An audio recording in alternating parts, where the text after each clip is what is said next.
Muchísimas gracias a la ilustrísima señora decana del Colegio de Registradores de la Propiedad de España. Muchísimas gracias a Piedad Garro, persona que siempre he admirado en su dedicación cuando ostentaba la titularidad de los registros de Guadalajara, las prórrogas, su trabajo, su dedicación y su esfuerzo, dando ejemplo de una gran profesional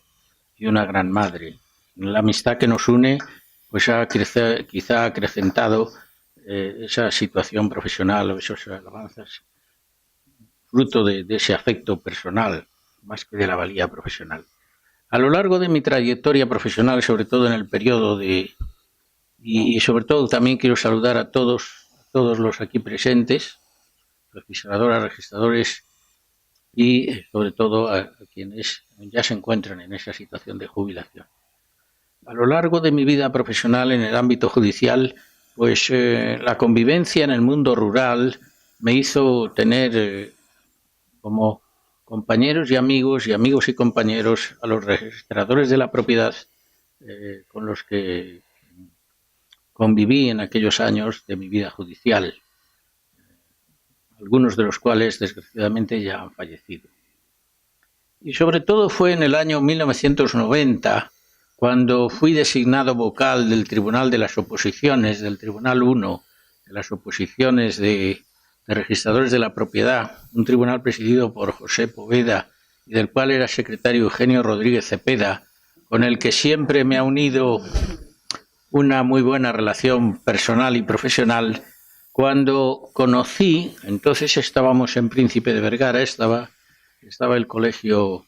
en Príncipe de Vergara, celebrábamos las sesiones, me acuerdo que empezábamos los lunes, terminábamos los viernes, y había un día que era el miércoles, que empezábamos muy pronto y terminábamos muy tarde, y almorzábamos en el colegio. Y fue cuando yo más contacto tuve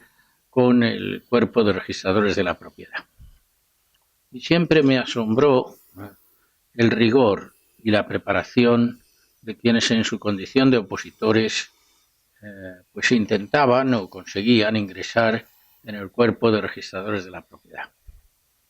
Y también me impresionó también el rigor con el que se selecciona a los registradores en España por su conocimiento del derecho positivo, del derecho registral, por el conocimiento de las normas que forman parte de esa seguridad en el tráfico jurídico que con tanto rigor y con tanta seriedad asume el cuerpo de registradores de la propiedad. Por consiguiente, para mí es una enorme satisfacción poder hoy comparecer aquí y exponer estas ideas, porque creo que el rigor en la selección, hoy por la mañana la decana María Emilia ha repartido la titulación a los nuevos registradores de la propiedad de España. Es decir, es una continuidad total. Por transcurso del plazo en la vida profesional, a todos nos llega un momento, diríamos, de cumplimiento de una edad, y esa edad nos determina la continuidad a un tránsito, a otra vida más quizá relajada,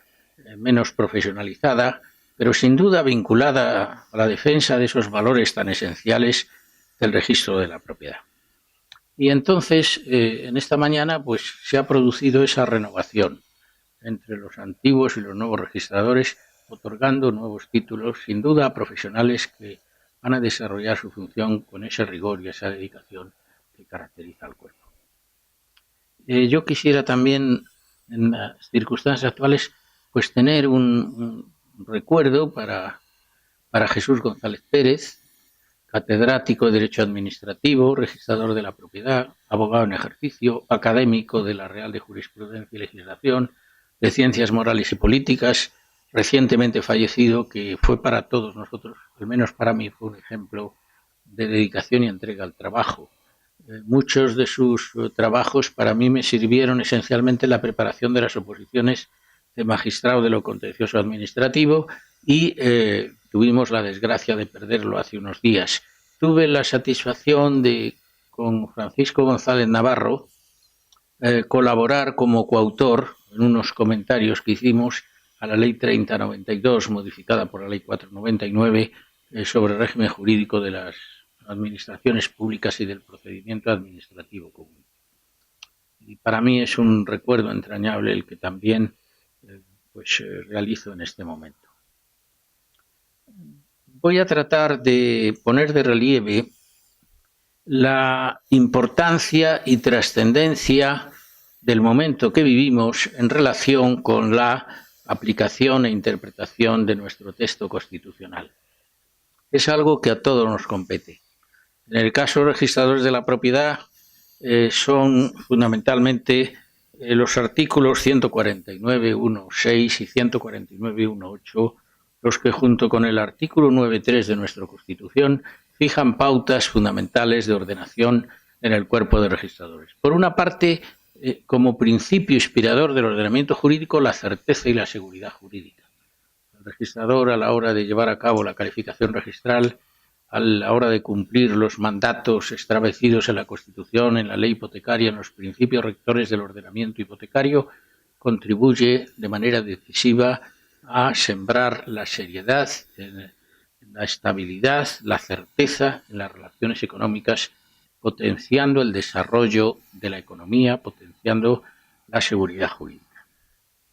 Nuestro texto constitucional dedica dos preceptos. El artículo 149.1 referido a la legislación mercantil como competencia exclusiva del Estado, lo cual da competencia exclusiva a los registradores en el ámbito mercantil, asumiendo el Estado su contenido, y aquí voy a citar dos sentencias constitucionales de especial relevancia, la sentencia 72/1983 y la sentencia 103/1999, y además el artículo 149.1 al otorgar la competencia exclusiva del Estado en materia de determinación del objeto de actos hechos o instituciones propias de derecho civil, es el registro de la propiedad el que se erige en pieza básica. Lo dicen fundamentalmente las sentencias constitucionales 81/2013 y 4/2014. Por consiguiente, el Tribunal Constitucional no ha permanecido alejado cuando en determinados momentos se producen situaciones que afectan sobre todo a delimitación de títulos competenciales entre el Estado y las comunidades autónomas, ha propiciado la ordenación del régimen jurídico de esta materia. Y cuando se han planteado cuestiones de legalidad ordinaria ante la Sala Tercera del Tribunal Supremo, una de mis últimas sentencias antes de acceder al Tribunal Constitucional provenientes de la Sala Tercera, en que se planteaba un problema que afectaba al régimen estatutario de los registradores, pues delimita claramente el significado y alcance de su intervención y de su actividad profesional. Y comenzaría también, cuando me refiero a la Constitución española y a la transformación jurídica de nuestro Estado, comenzaría recordando la figura muy reciente de uno de los ponentes constitucionales, don José Pedro Pérez Llorca, que también hace escasamente 15 días nos ha abandonado. Son solo dos ya los ponentes constitucionales que siguen viviendo, y ellos, en un determinado momento histórico, a partir de 1976-77, nos dieron a todos un ejemplo por aunar un modelo de convivencia basado en unos principios que en definitiva plasmaron en el texto de nuestra Constitución. Me gustaría comenzar esta intervención recordando unas palabras muy recientes que Su Majestad el Rey ha pronunciado con motivo de la 26ª edición del Congreso Mundial del Derecho, que ha tenido lugar en Madrid estos días, en el Teatro Real, los días 20 y 21 de febrero. Yo tuve ocasión de intervenir en la sesión inaugural del Congreso, pero al día siguiente se clausuró por Su Majestad el Rey, otorgándole el premio del Congreso, algo que se había otorgado anteriormente a Mandela, a Churchill o a René Cassin. Y para todos los españoles creo que debe ser motivo de orgullo el otorgamiento de este premio tan singular a la figura de Su Majestad el Rey. El Rey de España, que personifica la soberanía nacional, que representa al Estado interna y externamente, que ejerce un poder árbitro y moderador de las instituciones del Estado, puso de manifiesto la importancia de nuestro texto constitucional. Un texto surgido del pacto, del consenso, pero que nos ha permitido los 40 años de vigencia más efectivo desde el punto de vista económico, social, jurídico y político en nuestra convivencia. Y no solo fue ese día, sino anteriormente, el 6 de diciembre del año 2018, con ocasión de la celebración del 40 aniversario de nuestra Constitución, donde tuvimos ocasión de escucharle en el Pleno del Congreso de los Diputados, insistiendo en la importancia y trascendencia de nuestra Constitución, el respeto a las normas básicas del Estado, el pacto de convivencia suscrito y la necesidad de que también las nuevas generaciones asuman esos principios y esos valores en la continuidad de la estructura del Estado. Y quiero también en este momento recordar a aquellos diputados y senadores de las Cortes Constituyentes. Tuve ocasión de conocer a algunos profesionales, incluso y también registradores que participaron en aquellas Cortes Constituyentes. Tuve ocasión de observar cómo en aquel momento histórico, estamos hablando de 1977-1978, grandes profesionales jurídicos se entregaron a la transformación política de nuestro Estado e hicieron posible el tránsito a un Estado descentralizado, a un Estado autonómico, pero también fundamentalmente a un Estado de Derecho, a un Estado social y democrático de derecho. En el título preliminar, nuestra Constitución establece una serie de principios y valores esenciales: la libertad, la justicia, la igualdad y el pluralismo político. Establece la fuerza de nuestro texto constitucional, poniendo de relieve la necesidad de garantizar la supremacía de nuestra Constitución. El jurista vienés Hans Kelsen, que todos hemos estudiado por la década de los años 30, 1930, 1932, publicó una serie de monografías sobre el Estado de Derecho, el Estado social de Derecho, la teoría pura del Estado, la teoría pura del derecho y sobre todo un opúsculo en la revista de Ciencia Política de París sobre la garantía jurisdiccional de la Constitución. En esa construcción piramidal del sistema jurídico, Hans Kelsen, que contempla la construcción de la Constitución sobre la base de un concepto normativo, a diferencia del caso de Carl Schmitt, que se basa en un concepto de decisión, puso de manifiesto la necesidad de garantizar la importancia del texto constitucional. Estamos en el año 1930 y ya en el sistema de Checoslovaquia, en el año 1922, en el sistema austríaco, en el año 1923, los textos constitucionales con propia autonomía van a establecer mecanismos jurídicos de garantía jurisdiccional de la Constitución. Y en nuestro texto constitucional se alude a la primacía de la Constitución y al resto del ordenamiento jurídico. Por consiguiente, no se excluye ni el sistema general de fuentes enmarcado en los estatutos de autonomía, las leyes orgánicas, las leyes ordinarias, los textos articulados, los textos refundidos, los reales decretos legislativos, los reales decretos, las órdenes ministeriales, las disposiciones de rango inferior. Y en ese conjunto de elementos normativos que forman parte de nuestro sistema constitucional en su conjunto, no hay que olvidar tampoco los principios que se insertan en la naturaleza de las propias instituciones. En segundo lugar, quiero destacar que en nuestro título preliminar de la Constitución, en el artículo 9, en su apartado segundo, habla de otorgamiento a los poderes públicos de una labor de permanente remoción de obstáculos que impidan o dificultan el desarrollo de los derechos y las libertades fundamentales. Es algo que se toma del sistema italiano, de la Constitución de 1947. En el Tribunal Constitucional, con ocasión del 40 aniversario de la Constitución española, tuvimos ocasión, en la tarde del día 11 de diciembre del año 2018, a que tres grandes personalidades jurídicas, los catedráticos Roversi Mónaco, Bandelli y Bergottini, comparecieran ante el Tribunal Constitucional y pusieran de manifiesto la importancia del precedente de la Constitución italiana del año 47 en nuestro sistema constitucional.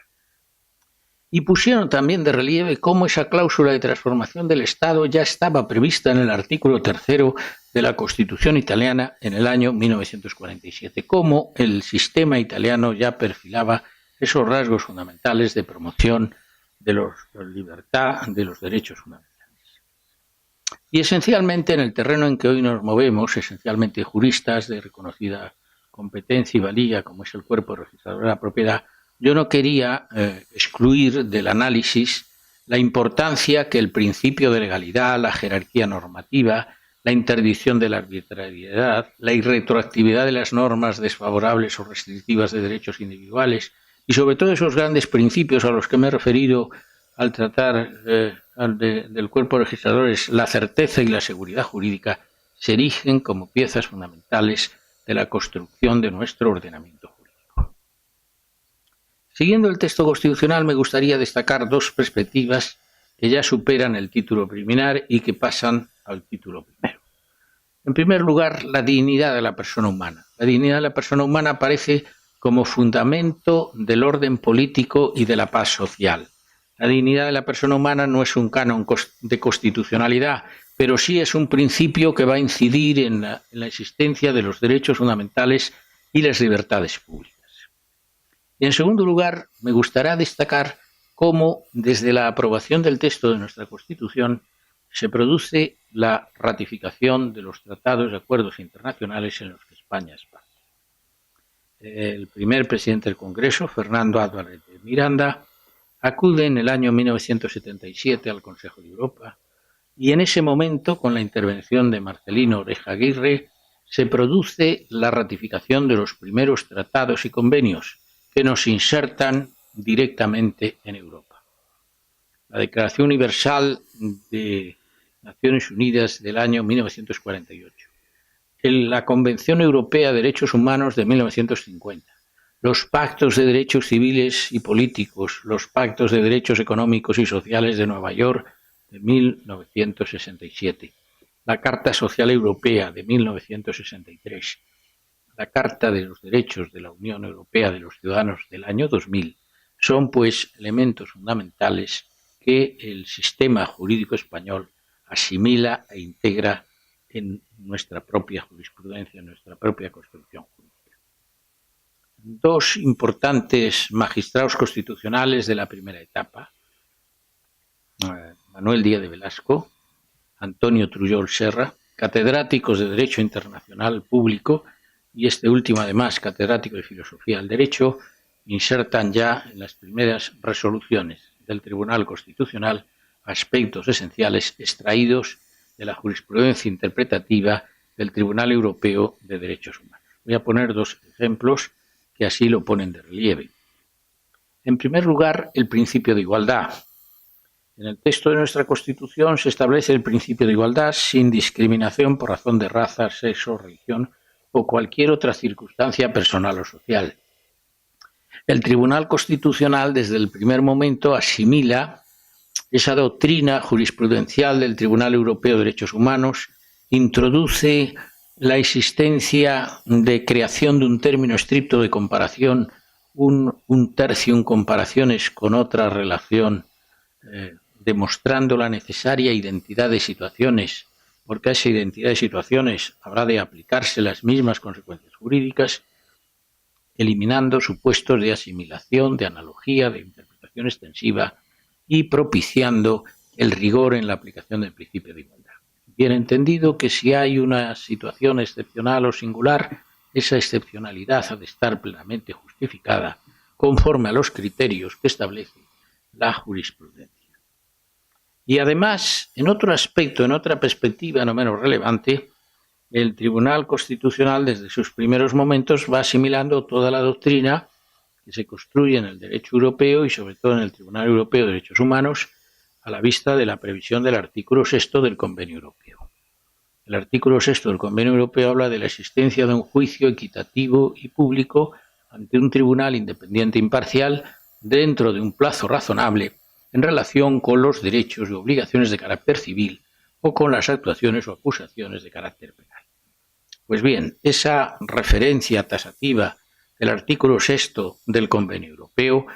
incidir después en las garantías procesales constitucionalizadas en nuestro texto constitucional. Recoge en el apartado segundo del artículo 24, cuando de una parte dice que es necesaria la asistencia y defensa del letrado,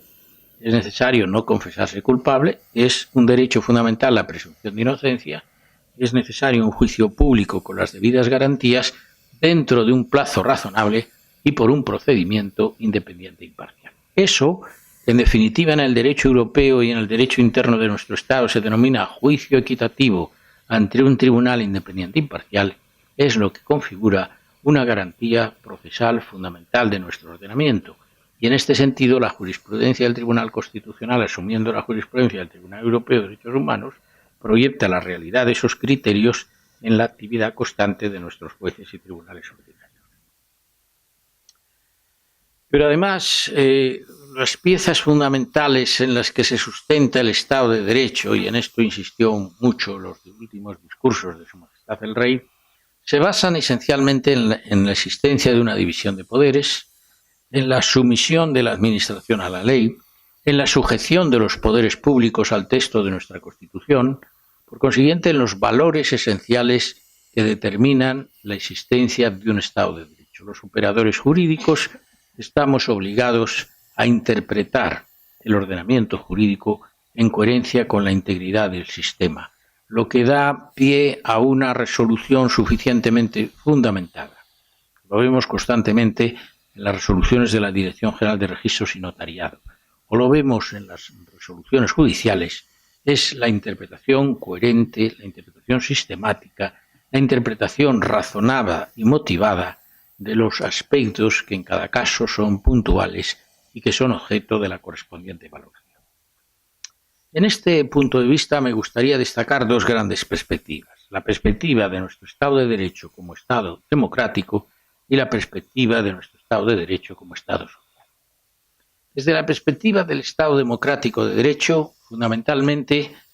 creo que el alcance de los derechos fundamentales y las libertades públicas, que recoge la sección primera del capítulo segundo del título primero de nuestra Constitución, es decir, desde los artículos 14 a 29 y 30, en lo que se refiere a la objeción de conciencia, dan pie y contenido al desarrollo de esa pieza fundamental de nuestro Estado.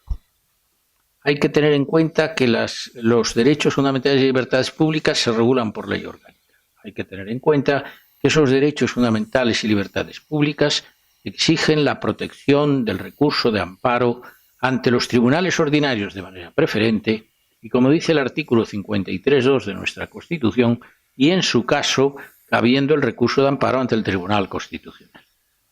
Por consiguiente, el Tribunal Constitucional no es quien de primera mano protege el derecho, son los jueces y tribunales ordinarios y, en último término, de manera subsidiaria, el Tribunal Constitucional. La subsidiariedad del recurso de amparo viene motivada por la notoria influencia que la Ley Fundamental de Bonn de 1949 produjo en el constituyente español al elaborar este sistema de protección sustancial de los derechos fundamentales. Los órganos judiciales ordinarios, civil, penal, contencioso administrativo, laboral, disponen en las correspondientes normas adjetivas o procesales de mecanismos propios de protección,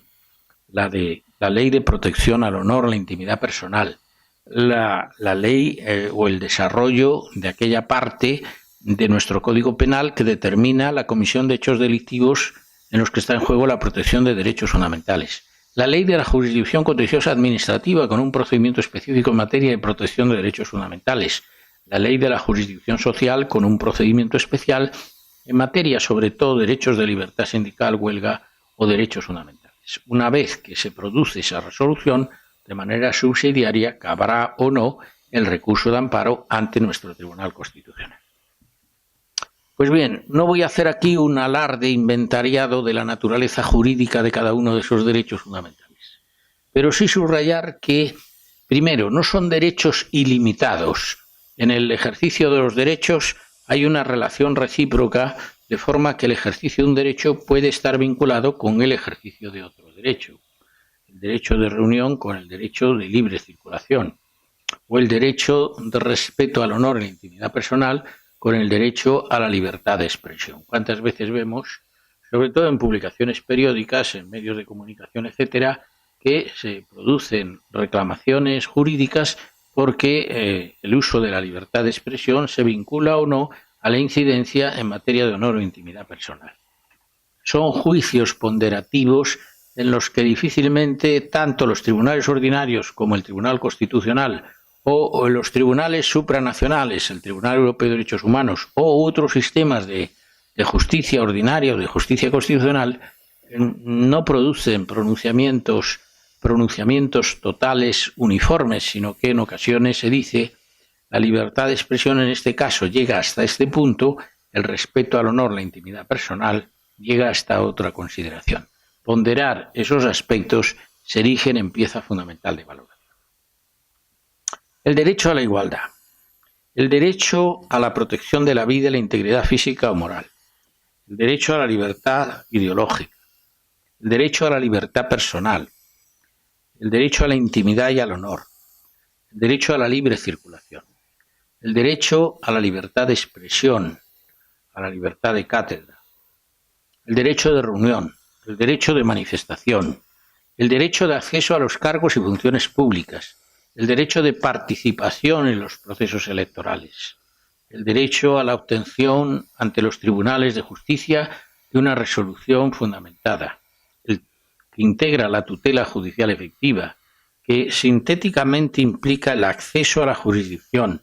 la respuesta a la pretensión, la utilización de los recursos legales procedentes, la ejecución y los medios de ejecución de las resoluciones judiciales, forman parte del contenido esencial de esos derechos. Contenido esencial que, como se puso de manifiesto ya en la primera jurisprudencia interpretativa de nuestro Tribunal Constitucional, tiene una perspectiva subjetiva en cuanto a quién ejercita el derecho y tiene una perspectiva objetiva en cuanto al elemento integrador en el ejercicio de ese derecho. Y otros derechos fundamentales, el principio de legalidad penal, el derecho de educación con todas sus consideraciones en el artículo 27, el derecho a la libertad sindical, el derecho de huelga, el derecho de petición, el derecho a la objeción de conciencia son sin duda pues los que modulan el ejercicio de los derechos esenciales que, como digo, se integran en la perspectiva del Estado democrático. Y junto a esa perspectiva del Estado democrático de derecho aparece la perspectiva del Estado social de derecho, como Estado esencialmente prestacional. Y aquí fundamentalmente tenemos que tener en cuenta pues el conjunto de prestaciones sociales, seguridad social, derecho a la protección del medio ambiente, protección de la salud, derecho a la vivienda digna, derecho a la protección a la infancia, a la juventud, a la tercera edad, que forman parte de ese conjunto de prestaciones que se insertan en los distintos servicios públicos y que configuran la perspectiva del Estado social como Estado prestacional. Pero a diferencia del caso anterior, estos principios rectores, denominados así en el capítulo 3 del título primero, Principios rectores de política social y económica, no forman parte del contenido esencial de los derechos regulados por ley orgánica, pero sí han de influir en los términos que recoge el texto de nuestra Constitución. Por una parte, informando la legislación positiva, determinando la práctica judicial y finalmente influyendo en la actuación de los poderes públicos. Por consiguiente, tenemos ya, una vez examinados los principios y valores constitucionales y examinadas las dos grandes perspectivas de nuestro Estado democrático, Estado de Derecho y Estado social, los aspectos básicos de nuestro texto constitucional. Y llegados a este punto, pues me gustaría hacer una reflexión de cómo incardina el Tribunal Constitucional sus contenidos y sus competencias en relación con estos principios y valores constitucionales. El sistema de justicia constitucional que se crea en España no es algo creado ex novo. La Constitución de 1931 creó el Tribunal de Garantías Constitucionales. En los sistemas jurídicos, el sistema norteamericano de justicia constitucional, algo que se desarrolla a partir del siglo XVIII, implica que jueces y tribunales ordinarios pueden plantear cuestiones de inconstitucionalidad ante el Tribunal Supremo. La cumbre de la organización judicial en el Tribunal Supremo americano se integra por 9 jueces vitalicios que resuelven con criterios de selectividad. Se denomina el review of certiorari, es decir, la selección de la norma por parte de ese Tribunal Supremo, los criterios que han de interpretarse y valorarse. De forma que de 10.000 recursos que pueden suceder en la anualidad, el Tribunal Supremo selecciona unos 70 temas, que es objeto de valoración cada año en función de esa selección del asunto. El sistema europeo de justicia constitucional, el sistema europeo occidental, en el que estamos integrados esencialmente el núcleo de derecho europeo, no adopta ese criterio tan selectivo. Pero sí podemos decir que tanto en el sistema de justicia constitucional que ya había puesto de manifiesto antes en la República Checa, la República de Checoslovaquia en 1922. Actualmente, en el año 2020, celebraremos también en la República Checa una nueva reunión de la Conferencia Mundial sobre esa perspectiva. Y después en el sistema austriaco, que es un sistema muy perfeccionado de justicia constitucional, se van creando los tribunales constitucionales. A partir de la Segunda Guerra Mundial, eso se desarrolla en Italia en el año 1947, que toma de la Constitución del Tribunal de Garantías de 1931, el Tribunal Español, algunas modificaciones, sobre todo lo que se refiere a los conflictos entre Estado y comunidades autónomas, teniendo en cuenta que el sistema italiano establece un sistema de estructura regional. En segundo lugar, toma el sistema español del sistema alemán, la Ley Fundamental de 1949, que regula, como he indicado ya con anterioridad, la figura del recurso de amparo o queja constitucional con un carácter evidentemente subsidiario respecto de la protección de los tribunales ordinarios. Y luego el sistema español asume también algunas técnicas de control preventivo de constitucionalidad que asume la creación por la Constitución francesa de 1958 del Consejo Constitucional francés. Sin embargo, si vamos viendo la evolución de la jurisprudencia interpretativa del Consejo Constitucional francés, diríamos que se produce una progresiva jurisdiccionalización. A partir del año 2010 se introducen mecanismos que tienen que ver con una progresiva jurisdiccionalización del sistema francés, puesto que algunas tesis doctorales que se producen en 1980-81 sobre esta materia ponían de manifiesto que el Consejo Constitucional francés no era propiamente un órgano jurisdiccional, sino un órgano esencialmente político. Desde el año 1997, Italia, Portugal y España formamos las reuniones trilaterales de justicia constitucional, nos reunimos una vez al año. Hemos incorporado a Francia precisamente el año pasado y nos hemos integrado en un sistema de cooperación de justicia constitucional para defender esas tradiciones y valores comunes de los Estados miembros de la Unión. Por consiguiente, esto es en donde se puede incardinar el sistema de justicia constitucional. Se incardina en un modelo europeo que no sigue el modelo americano y que establece un órgano constitucional especial, que es el Tribunal Constitucional, que no forma parte del Poder Judicial. Por consiguiente, el Tribunal Constitucional de España es órgano constitucional del Estado y examina en el rigor de sus competencias las materias que le son propias. Esto supone que tiene relación con los restantes poderes del Estado y que en ocasiones es llamado a resolver conflictos que suceden entre los poderes del Estado. Por citar un ejemplo, los conflictos de atribuciones entre órganos constitucionales del Estado. El artículo 59 de la Ley Orgánica del Tribunal Constitucional establece que los conflictos que surjan entre el Gobierno, el Congreso, el Senado y el Consejo del Poder Judicial han de ser resueltos por el Tribunal Constitucional. El Tribunal Constitucional en determinados momentos, solo en 4 ocasiones lo ha tenido que realizar, y 2 en el mes de abril del pasado año, en los conflictos que surgen entre el Consejo General del Poder Judicial y el Parlamento, concretamente el Congreso, en el año 1986, o en la actualidad los últimos conflictos habidos entre el Gobierno y el Congreso, tiene que dirimir resolviendo ese conflicto de atribución de competencias. Pero también el Tribunal Constitucional resuelve los conflictos competenciales entre el Estado y las comunidades autónomas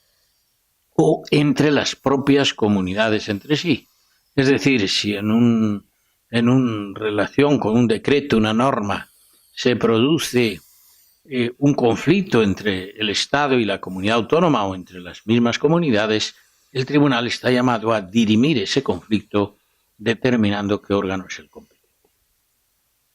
Y luego, desde el punto de vista de la relación también entre los órganos que forman parte de la estructura del Estado, administración central, administración autonómica, administración local, administración corporativa, administración formada por fundaciones, corporaciones de derecho público, etcétera, el tribunal tiene también que dirimir y responder, sobre todo en defensa de la autonomía local. A partir del año 1999 se produjo la regulación modificativa de la configuración de la autonomía en defensa de la autonomía local y muchos conflictos sucedidos en relación con el conjunto de intereses que integran los entes locales, el tribunal interviene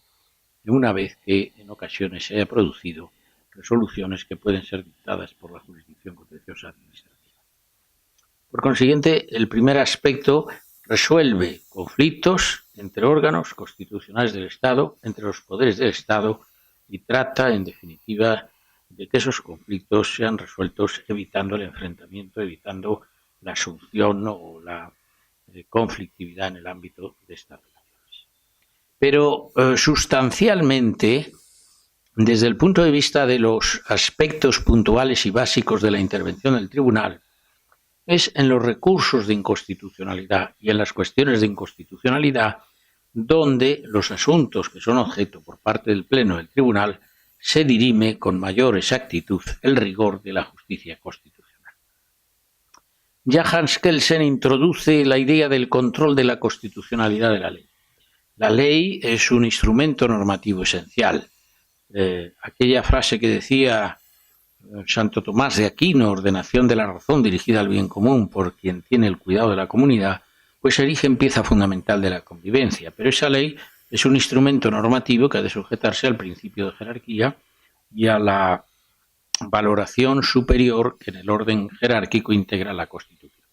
Si la ley discrepa de la Constitución, es el recurso de inconstitucionalidad el llamado a resolver ese conflicto. 50 diputados, 50 senadores, los órganos colegiados legislativos ejecutivos de las comunidades autónomas, el presidente del gobierno o el defensor del pueblo están legitimados para interponer recurso de inconstitucionalidad. Evidentemente, cuando se plantea el conflicto, el recurso, se produce o no la admisión y una vez admitido y conclusa la tramitación, el tribunal resuelve. El tribunal resuelve confirmando la validez constitucional de esa ley o, por el contrario, estimando el recurso de inconstitucionalidad. Sin hacer un uso abusivo, pero también en ocasiones, siguiendo el modelo de justicia italiano de Pizzo Russo, a veces se dictan sentencias interpretativas que ponen de manifiesto la validez del precepto siempre que se interprete de manera auténtica en la forma descrita por el propio Tribunal Constitucional. No es que sea abusiva las sentencias interpretativas, pero en ocasiones el Tribunal utiliza estas vías que, por el principio de conservación de la norma, evitan su anulación e imponen una interpretación auténtica de la misma. El recurso de inconstitucionalidad es un recurso abstracto con una perfecta legitimación y la duda que se plantea es, ¿y el ciudadano? ¿El ciudadano como particular puede recurrir directamente a la ley? Pues evidentemente no puede hacerlo directamente. Pero si el ciudadano está sujeto a un proceso judicial y le hace ver al juez o tribunal que conoce ese proceso que la ley que tiene que aplicar puede ser dudosa en su validez, pues de alguna forma está incidiendo en el juez o tribunal, está legitimado para el posible planteamiento de una cuestión de inconstitucionalidad. Si el ciudadano consigue que un recurso de amparo sea examinado por una sala de justicia del tribunal y plantea dudas sobre la validez de esa ley, puede ser que la sala de justicia del tribunal autocuestiona al Pleno la validez constitucional de la ley. O si el ciudadano, el colegio profesional o las reclamaciones multitudinarias sobre determinadas materias generan quejas al defensor del pueblo, si éste está legitimado para interponer el recurso de inconstitucionalidad, puede acudir de manera masiva o de manera relevante y el defensor del pueblo, como órgano legitimado, plantear un recurso de inconstitucionalidad sobre una determinada materia. Por consiguiente, diríamos, el ciudadano no accede directamente, pero hay vías indirectas a través de las cuales se puede llegar a valorar la validez constitucional de esa ley. Y dentro de la inconstitucionalidad de la norma, otro aspecto puntual y esencial son el surgimiento por jueces y tribunales de cuestiones de inconstitucionalidad. En el sistema de la Unión Europea, ya el artículo 177 del iniciado Tratado de la Comunidad Europea de 1956-58, existía el recurso prejudicial en interpretación ante el Tribunal de Justicia de la Unión Europea, el Tribunal de Luxemburgo. Pues bien, al modo y manera que el juez nacional, como juez comunitario, puede plantear la cuestión prejudicial ante el Tribunal de Justicia, el juez ordinario del sistema español, juez como órgano unipersonal, tribunal como órgano colegiado, puede plantear cuestión de inconstitucionalidad ante el Tribunal Constitucional. ¿Con qué límites? Pues con el límite de que se trata de un asunto que en la vía judicial ordinaria está concluso para sentencia y a la hora de resolver el juez o tribunal duda si la validez constitucional de la ley que tiene que aplicar es conforme o no al texto de la Constitución y plantea la cuestión ante el Tribunal Constitucional. Evidentemente, en el Tribunal Constitucional, el primer aspecto que se plantea es: ¿se ha realizado un planteamiento ajustado en el sentido de el juez ha hecho un juicio de relevancia y pertinencia suficientemente válido? Es la primera cuestión que el juez plantea ante el Tribunal Constitucional. El tribunal examina la admisibilidad del recurso y en casos en los cuales o falta ese juicio de relevancia o pertinencia o entiende que la cuestión está notoriamente infundada porque ya se ha pronunciado con anterioridad el propio tribunal, pues dará traslado al Ministerio Fiscal, que es parte en el proceso de la cuestión de inconstitucionalidad, y a partir de ahí puede resolver mediante auto la inadmisión de la cuestión. Si la cuestión es admisible, una vez conclusa la tramitación del proceso, el tribunal resuelve la cuestión y solo se va a pronunciar sobre si la ley es válida, es decir, va a superar esa duda que al juez ordinario se le planteaba sobre la validez constitucional de la ley. Pero lo que no va a hacer el Tribunal Constitucional es resolver la pretensión civil, penal, contenciosa, laboral que se haya planteado en la jurisdicción ordinaria. Le va a superar la duda al juez de validez de la ley, pero no les va a resolver la cuestión concreta que tiene planteada. Será el juez ordinario, el tribunal ordinario, el que, una vez resuelta la cuestión de inconstitucionalidad, dispondrá de los elementos suficientes para resolver el alcance de esa pretensión suscitada ante los tribunales ordinarios. En tercer lugar, aparece como un instrumento esencial de protección que constituye numéricamente el mayor número de asuntos que se producen y que se realizan ante el Tribunal Constitucional, el recurso de amparo constitucional, es decir, el sistema de protección jurisdiccional de los derechos fundamentales. En el sistema jurídico español disponemos de tres mecanismos de amparo. El amparo parlamentario directo, porque puede promoverse directamente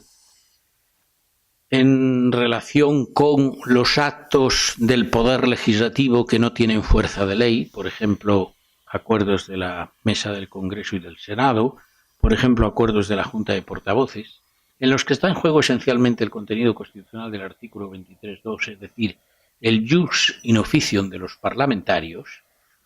que pueden ser susceptibles de recurso de amparo parlamentario directo, y aquí precisamente no es necesario agotar ninguna vía previa, consiguientemente es un recurso per saltum que va directamente al Tribunal Constitucional, o bien los recursos contra resoluciones judiciales. Y aquí efectivamente se impone como elemento determinante el agotamiento de la vía judicial previa. Es evidente que en nuestro sistema constitucional muchos actos provienen de los poderes públicos o de la administración pública. En la construcción de derecho público se habla del acto expreso, del acto presunto, del acto tácito, de la vía de hecho de los poderes públicos. Esas actividades que se producen en los órganos, en las administraciones, dan lugar a los correspondientes recursos contenciosos administrativos, y a partir de ahí, agotada la vía jurisdiccional contenciosa administrativa, cabe recurso de amparo ante el Tribunal Constitucional. En estos casos, evidentemente, hay que agotar previamente la jurisdicción contenciosa administrativa. Y finalmente, el contenido más amplio de materias que acceden al Tribunal Constitucional en vía de amparo es contra resoluciones judiciales. Jurisdicción civil, jurisdicción penal, jurisdicción social, jurisdicción contenciosa administrativa. Estadísticamente prevalece numéricamente más importante los asuntos penales y contenciosos administrativos, y son menos susceptibles de impugnación los asuntos civiles o los asuntos del orden social. Si bien es cierto que en ocasiones la gran cantidad de reclamaciones puede propiciar que en un determinado momento ingresen en el tribunal recursos de una manera cuasi masificada. Por ejemplo, por poner un ejemplo relativamente reciente que hemos resuelto hace escasamente unas semanas, 200 ciudadanos chinos que recurren y que son objeto de una primera resolución por parte del tribunal en forma de auto que se publica en el Boletín Oficial del Estado, que inadmite el recurso y que genera que esos restantes recursos, siguiendo la técnica propiciada por ese auto inicial, son objeto de inadmisión. Es un caso, diríamos, de recursos cuasi masificados. En ocasiones, sin embargo, el recurso de amparo tiene su propia sustantividad, su propia complejidad y la aplicación de los principios y criterios que le son de relevancia.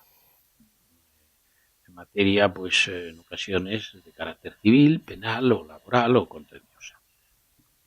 En estos supuestos, evidentemente, se impone el agotamiento de la vía judicial ordinaria, es decir, juzgado de primera instancia, audiencia, Tribunal Supremo en recurso de casación, juzgado, audiencia provincial, sala segunda del Tribunal Supremo en materia penal, juzgado de lo contencioso administrativo, sala del Tribunal Superior de Justicia, sala tercera del Tribunal Supremo, o juzgado de lo social, sala de lo social del Tribunal Superior de Justicia y, en su caso, sala cuarta de lo social del Tribunal Supremo. Agotadas esas vías, cabe la posibilidad de utilizar la vía del recurso de amparo constitucional. Cuando se ha agotado la vía, cuando se ha invocado formalmente el derecho vulnerado, cuando se imputa a la resolución judicial la vulneración del derecho, cabe la posibilidad de su interposición. Ahora bien,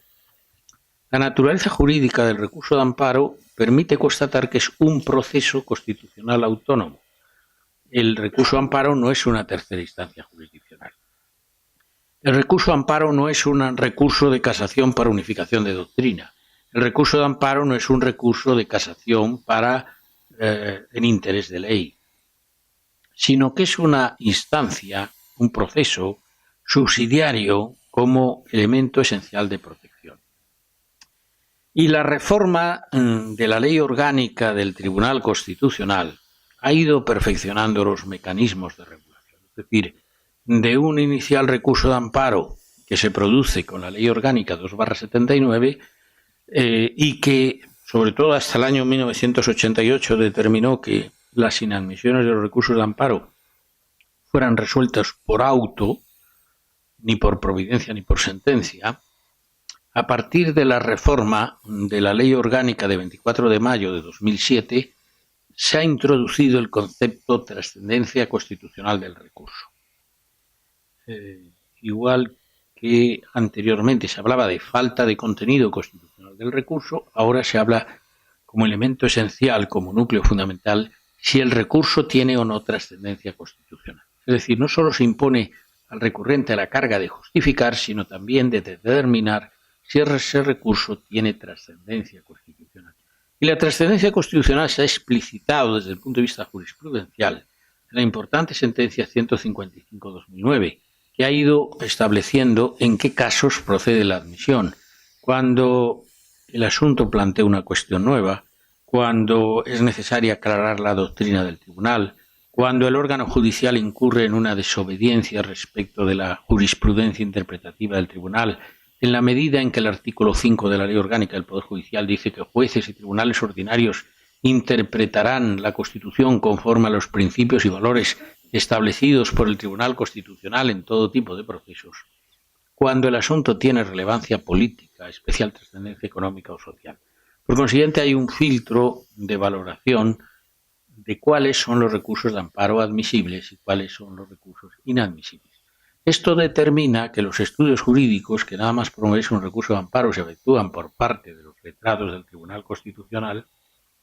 Desde que entra el recurso se designa un ponente, ese ponente está auxiliado de los letrados del tribunal para confeccionar el informe de admisibilidad. Ese informe después es analizado en una sección de 3 magistrados y esa sección resuelve la admisión o la inadmisión.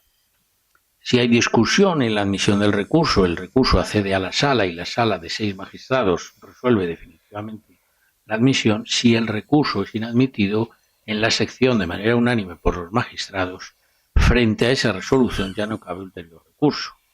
En las notificaciones que se efectúan se hace constar que el único legitimado para interponer recurso de súplica es el Ministerio Fiscal. ¿Qué sucede con los recursos de amparo? Pues que normalmente en las estadísticas concretas del tribunal se produce de 7.500 recursos de amparo anual, pues una inadmisión que afecta a un 95% de recursos. ¿Por qué se producen esas inadmisiones? Porque todavía un 15 o un 20% de recursos de amparo incumplen las garantías sustanciales para acceder al Tribunal Constitucional, porque a pesar de que se le invocan situaciones de subsanabilidad no lo hacen, o porque situaciones que son insubsanables no son cumplidas. Falta el agotamiento de la vía, el recurso es extemporáneo, la parte interviniente no tiene legitimación para interponer el recurso, es decir, concurren circunstancias de insubsanabilidad que motivan la inadmisión. De estos recursos restantes, en un porcentaje ya muy reducido, que son objeto de admisión, en un porcentaje también muy elevado, esas admisiones se traducen en estimaciones de los recursos de amparo. Y esas estimaciones, en el caso de los actos parlamentarios, se traducen en un restablecimiento de los derechos vulnerados a los parlamentarios, a los grupos parlamentarios, o se traduce en el caso de la resolución judicial de retrotraer las actuaciones para evitar la vulneración del derecho, o directamente, en el caso de que se haya vulnerado el contenido esencial de un derecho fundamental, anular esa resolución judicial. Evidentemente, en el caso del amparo, a partir de ese momento procesal se abre la vía ante el Tribunal Europeo de Derechos Humanos, que juzgará la cuestión planteada con arreglo a los criterios y principios que establece la Convención Europea de Derechos Humanos. El Tribunal Europeo de Derechos Humanos asume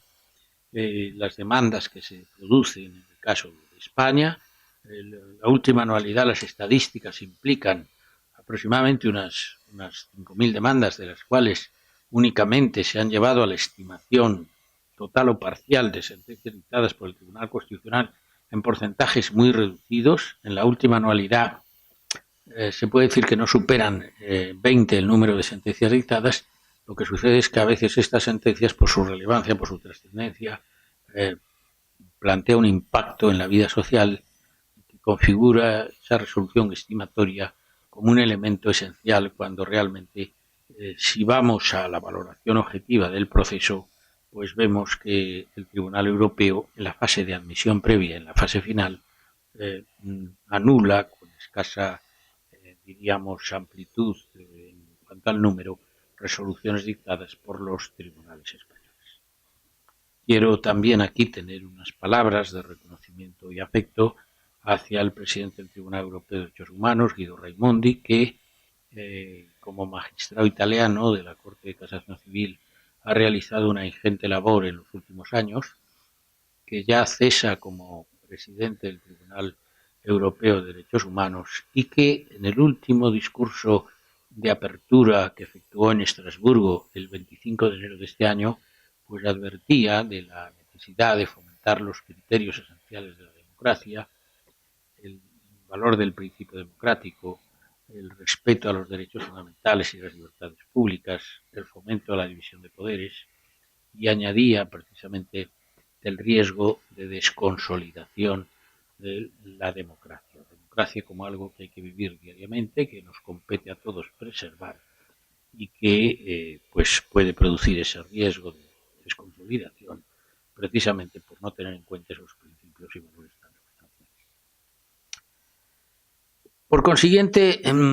las relaciones del Tribunal Constitucional como órgano constitucional del Estado con los restantes poderes del Estado es sustancial. Hemos visto cómo con el Poder Legislativo a través del recurso de inconstitucionalidad, pero además el Congreso y el Senado intervienen en la composición de los miembros del Tribunal Constitucional, 4 propuestos por el Congreso, 4 propuestos por el Senado, cada 3 años renovables por terceras partes, lo que facilita la continuidad de la jurisprudencia constitucional.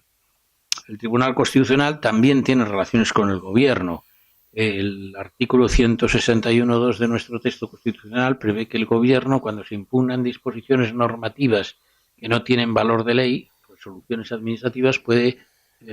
pedir la suspensión automática de la resolución ante el Tribunal Constitucional. Este la acuerda y, en todo caso, en pieza separada y en un plazo máximo de 5 meses, resuelve mantener la suspensión o levantar la suspensión. Si se producen impugnaciones contra actos del Gobierno ante la jurisdicción contenciosa administrativa, en lo que la Ley 2998 de la jurisdicción contenciosa denomina actos políticos en los que está en juego la vulneración de derechos fundamentales, a partir de ahí se puede producir una resolución por parte de los órganos de la jurisdicción contenciosa administrativa y, agotada esta vía, acudir finalmente en vía de amparo ante el Tribunal Constitucional. Y finalmente el Tribunal Constitucional, no solo con los poderes legislativos y ejecutivos, con el Gobierno, sino también con otros órganos constitucionales, como es el Consejo General del Poder Judicial, órgano constitucional que el artículo 122 de nuestra Constitución otorga a este órgano constitucional en materia de selección, nombramiento, régimen disciplinario, jubilaciones, situaciones administrativas de los jueces. Una vez que el acto o acuerdo se dicta por la Comisión Permanente o, en su caso, por el Pleno del Consejo General del Poder Judicial, sobre todo en materia de nombramientos de magistrados del Tribunal Supremo, aprobación de actos o acuerdos por parte del Consejo General del Poder Judicial, la Sala Tercera del Tribunal Supremo, bien por la nueva sección sexta o bien en pleno de la Sala, examina el control desde el punto de vista de la legalidad, o bien del nombramiento, o bien de la disposición reglamentaria, y a partir de ahí, agotada la vía judicial, acudirá la parte, en su caso, ante el Tribunal Constitucional en sede de amparo. Pero obviamente ante el Tribunal Constitucional no se pueden replantear con un carácter de tercera instancia los planteamientos de legalidad previa, porque no es juez de la legalidad, es juez de la constitucionalidad. Y esta delimitación entre la legalidad y la constitucionalidad es lo que en ocasiones ha dado lugar a algunos, diríamos, enfrentamientos entre la jurisdicción ordinaria y el Tribunal Constitucional. En el año 1981, recién constituido el Tribunal Constitucional en sede de amparo, una sentencia dictada con ocasión del régimen jurídico de la presunción de inocencia, pues dio lugar a un primer conflicto con los tribunales ordinarios por parte del Tribunal Constitucional a la hora de interpretar el alcance y contenido de los derechos declarados probados, respecto de los cuales en ningún caso entra a conocer el Tribunal Constitucional. No era algo novedoso en nuestro sistema jurídico. Si cogemos los anales de jurisprudencia italiana y vemos el periodo 1958-60, fueron famosas en el tribunal italiano la famosa guerra de tribunales, el recurso de casación y el Tribunal Constitucional italiano. Un segundo conflicto importante se produjo en el año 1993 con motivo de una sentencia que anuló una resolución de la Sala Primera del Tribunal Supremo en materia de investigación de paternidad. Y ahí precisamente se produjo un nuevo encontronazo, diríamos, entre la jurisdicción ordinaria y el Tribunal Constitucional. Un tercer conflicto en el año 2000 se produce como consecuencia de los distintos criterios valorativos en relación con los criterios indemnizatorios de una determinada persona a la que, en un sistema de difusión de libertad de expresión, había publicado en una revista una serie de cuestiones que afectaban a su intimidad personal, y el Tribunal Supremo discrepó del Tribunal Constitucional en materia indemnizatoria por el tema del derecho al honor. Y en ocasiones, en el tema de la prescripción en materia penal, en el año 2008 de alguna forma revivió también algún cierto conflicto en relación con un tema de prescripción delictual. Son aspectos en los que en ocasiones, fundamentalmente, se producen interferencias entre la legalidad y la constitucionalidad. Y a esas interferencias intenta dar respuesta el artículo 123 de nuestra Constitución, que dice que el Tribunal Supremo es el supremo órgano jurisdiccional en materia de legalidad. Pero añade, pero el Tribunal Constitucional es el supremo órgano constitucional en materia de garantías constitucionales, lo cual supone, en definitiva, la sumisión de todos los poderes públicos a la Constitución y la obligatoriedad de defensa de esos valores y principios de la Constitución por parte del Tribunal Constitucional. Y esa labor no solo es una labor de interpretación auténtica por parte del Tribunal Constitucional de esos principios y valores, sino también en ocasiones se erige como pieza fundamental de defensa del Estado. Dos sentencias, la sentencia de 18 de octubre de 2017 y de 8 de noviembre de 2017, en materia de declaración de inconstitucionalidad del referéndum en Cataluña, o en materia de inconstitucionalidad en relación con la ley de transitoriedad jurídica, pusieron de manifiesto la inadecuación al texto constitucional de esos valores y principios. Finalmente, me gustaría destacar en esta pequeña reflexión cómo a lo largo de estos 40 años de vigencia de nuestra Constitución y a lo largo de los 39 años de vigencia del Tribunal Constitucional, el sistema de nuestra ley orgánica se ha ido perfeccionando progresivamente. He citado la reforma del año 1988 de la ley orgánica que suprimió los autos de inadmisión por providencias de rechazo. Y he citado también la reforma del recurso de amparo en el año 2007, que modificó sustancialmente la configuración del recurso de amparo. Pero no me gustaría eliminar otras referencias a reformas constitucionales de puntual importancia. En primer lugar, en el año 1999, es decir, el fortalecimiento de los procesos constitucionales en defensa de la autonomía local, que no estaban regulados y que supusieron la introducción en el artículo 75 de diversos apartados. En segundo lugar, en el año 2000, donde se crea con un carácter muy novedoso, y digo novedoso porque en un seminario que tuvimos en el año pasado, en el mes de febrero, con el Tribunal Constitucional Federal Alemán en Karlsruhe, les impresionó esa valoración, como por instrumentos de mediación entre el Estado y las comunidades autónomas y creación de comisiones bilaterales, en un periodo máximo de 9 meses se trata de evitar el conflicto entre el Estado y las comunidades autónomas mediante estas comisiones de seguimiento que en ocasiones desembocan en una anuencia de criterio que evita el conflicto y evita el recurso ante el Tribunal Constitucional. Y después me gustaría subrayar cómo, a partir del año 2010, en materia de desarrollo de la disposición adicional quinta de la Ley Orgánica de nuestro Tribunal, se introduce el recurso de inconstitucionalidad respecto de las normas forales fiscales de los territorios de Álava, Guipúzcoa, y cómo, a partir del año 2010, la reforma de la ley de 4 de noviembre introduce una modificación en el artículo 16.5, en virtud del cual el periodo de renovación de los magistrados por un periodo máximo de 9 años implica que si se prolongan renovaciones, el periodo prolongado puede incidir en la limitación del periodo temporal de los sucesivos renovaciones. Y finalmente me gustaría también subrayar cómo en el año 2015 se han introducido algunos mecanismos que fortalecen los sistemas de ejecución de las resoluciones del tribunal,